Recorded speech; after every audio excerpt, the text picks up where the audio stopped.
बेनीवाल मारने वाले हैं पलटी। फिर से बेनीवाल जाएंगे मोदी के साथ। लोकसभा चुनाव अब खत्म हो चुका है, लेकिन अभी भी अपने फायदे के लिए पलटी मारने वालों का सिलसिला जारी है। जैसे अब एक बार फिर से आरएलपी प्रमुख हनुमान बेनीवाल की पलटी मारने की खबरें जोरों पर है। खबर है कि वो एक बार फिर से मोदी के साथ जा सकते हैं। उनकी नाराजगी ने कई तरह के कयासों को हवा दे दी है। चलिए आपको भी बताते हैं पूरी खबर के बारे में।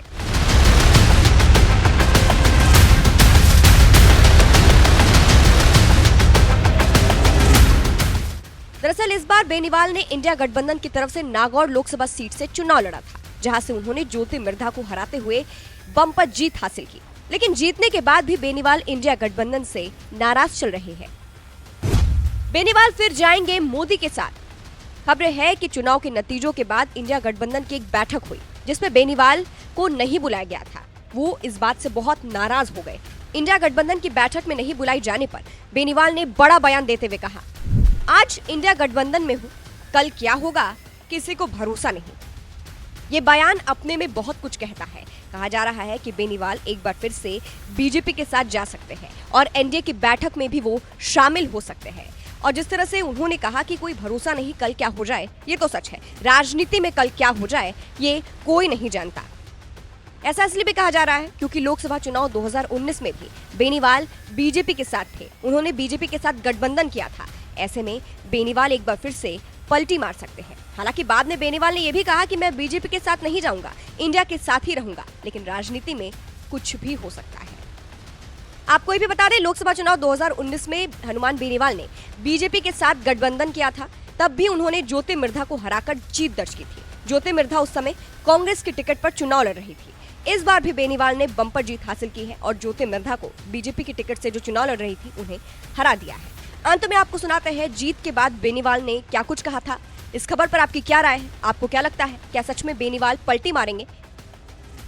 देखिए, नागौर जिले की जनता ने दूसरी बार मुझे मौका दिया, दूसरी बार पार्लियामेंट भेजा। पूरी नागौर के सर्व समाज का, 36 कौम का, नौजवानों का, किसानों का और विशेषकर मुस्लिम समाज जिसने 100% पोलिंग की आरएलपी के पक्ष में और दलित, इन सब भाइयों का हृदय से मैं आभार प्रकट करता हूँ। और ये पूरी जीत नागौर जिले को समर्पित करता हूँ। और हमारे सामने जो प्रत्याशी थी इंडिया बुल्स की मालकिन, ईडी के डर से भाजपा के अंदर आई और कभी भाजपा की विचारधारा की नहीं थी। लेकिन भारतीय जनता पार्टी ने बार बार इसको यहाँ पे लेके आए। ये लोग पहले 14 के अंदर हारी, फिर 19 में हारी, फिर विधानसभा हारी, फिर हारी।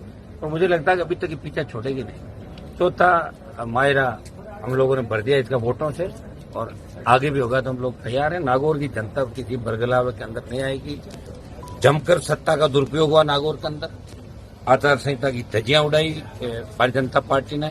वो सारी शिकायत हम लोग करेंगे और निश्चित रूप से जो लोकतंत्र की बात हम कह रहे हैं वो आप देख ही रहे हो। सारा लोकतंत्र सड़कों पर किस तरह दम तोड़ता नजर आ रहा है। दुर्भाग्य इस बात का कि आजादी के 75 साल बाद अगर कोई एसपी कलेक्टर बनता है और वो किसी नेता की फाटक खोलता है, किसी नेता की जीव जोरी करता पहुंचते, इससे बड़ा दुर्भाग्य नहीं हो सकता।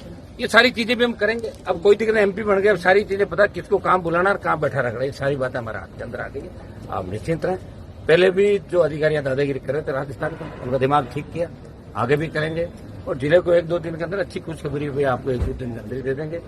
आपका मीडिया का भी मैं धन्यवाद दूंगा कि आप सबने पूरा सहयोग इस चुनाव के अंदर सब लोगों ने रखा। और जो 5 साल पिछले 5 साल के अंदर हमारे जो मुद्दे थे पीछे रह गए, या विकास के जो काम, ये जो सड़क बन रही है आपका नागौर के अंदर, भोगला रोड की जो सड़क बनी अधूरी सड़क है, ढंग से नहीं बनी, उसको हम ठीक कराएंगे। और इस सड़क के बाद जो फ्लाईओवर हमारे जिले के अंदर आरओबी, आरयूबी जितने भी हैं, और ये मानासर का आरओबी जो गलत बना, ड्राइंग गलत कर दी अधिकारियों ने, उसकी मैं जांच करवाऊंगा। ड्राइंग के अंदर जो भी अधिकारी दोषी थे